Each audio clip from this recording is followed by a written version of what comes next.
दोस्तों, महिला सांसद का भाषण सुन आप भी चौंक जाएंगे। दोस्तों, आपको बताते चले कि महुआ माझी जेएम सांसद झारखंड से हैं। बजट सत्र के दौरान संसद में महुआ माझी ने दिल्ली कोचिंग हादसे का जिक्र करते हुए कहा कि मुझे इस बात का दुख है, ऐसे हादसे ना होने चाहिए, हम सभी को इसके कारण तक पहुंचना चाहिए। उन्होंने वही शिक्षा पे कहा कि तरह तरह के शिक्षा में बोर्ड बनाए जा रहे हैं, सीबीएसई बोर्ड अलग, मैट्रिक बोर्ड, यूपी बोर्ड, इस तरह की शिक्षा नहीं होनी चाहिए, शिक्षा को एक समान कर देना चाहिए।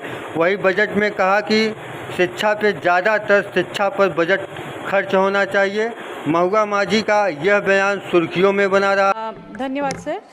दिल्ली में बेसमेंट में पानी में डूबने वाले कोचिंग इंस्टीट्यूट के छात्रों के प्रति मैं अपनी पार्टी की तरफ से हृदय से मैं गहरा दुख व्यक्त करती हूँ, उन्हें श्रद्धा सुमन अर्पित करती हूँ और उनके परिवारजनों को ईश्वर इस दुख को सहने की क्षमता दे, इसके लिए प्रार्थना करती हूँ और सरकार से गुहार लगाती हूँ कि भविष्य में इस तरह की कोई घटना दोबारा ना हो।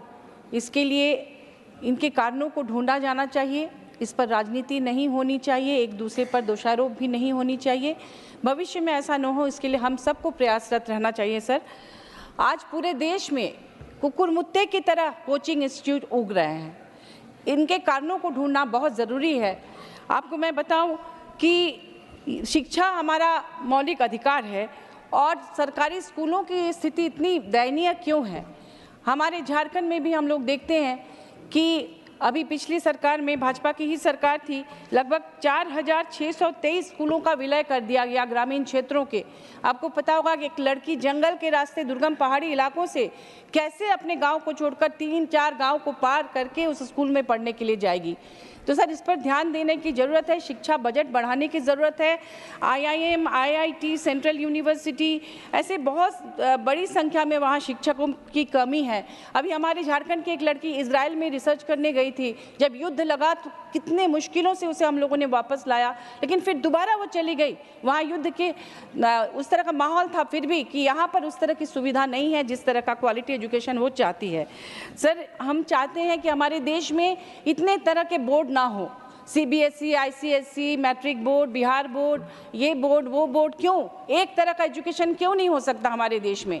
इससे जो हिंदी मीडियम के या जो क्षेत्रीय या गांव के स्कूल में पढ़ने वाले बच्चे हैं, उनके मन में हीनता बोध पैदा होता है और फिर वो उनके सामने वो उसका सामना नहीं कर सकते। उन्हें लगता है कि हम कमज़ोर हैं, प्रतिभाशाली होने के बावजूद उन्हें कोचिंग इंस्टीट्यूट में ज़्यादा से ज़्यादा जाना पड़ता है। तो मैं इन जड़ों से चाहती हूँ कि समस्या का समाधान हो। इस देश में केंद्र सरकार को सिर्फ एक तरह का एजुकेशन सिस्टम कराना चाहिए। अगर लैंग्वेज का है तो हर स्टेट में अपने हिसाब से लैंग्वेज चुनने की स्वाधीनता मिले उन्हें कुछ सब्जेक्ट्स में, लेकिन एजुकेशन एक जैसा हो और ताकि उसमें भेदभाव ना हो। प्राइवेट स्कूल और सरकारी स्कूल में एक तरह का एजुकेशन हो, इसको ध्यान देने की ज़रूरत सरकार की है और ये बहुत ज़रूरी है। सर, हम लोगों के जो हिंदी क्षेत्र हैं वहाँ पर मैं देखती हूँ कि कितने सारे प्रतिभाशाली मेधावी बच्चे सिर्फ इसलिए पिछड़ जाते हैं क्योंकि वो अंग्रेजी मीडियम के बच्चों के साथ कंपटीशन में नहीं जा सकते। वो डॉक्टर, इंजीनियर बन सकते थे लेकिन नहीं बन सकते, बड़े बड़े साइंटिस्ट बन सकते थे, सिर्फ भाषा के प्रॉब्लम की वजह से और स्कूलों में टीचर्स की अच्छी पढ़ाई ना करने की वजह से उनकी हालत ये है। तो मैं आप लोगों से निवेदन करूंगी कि शिक्षा को के स्तर को बेहतर बनाया जाए।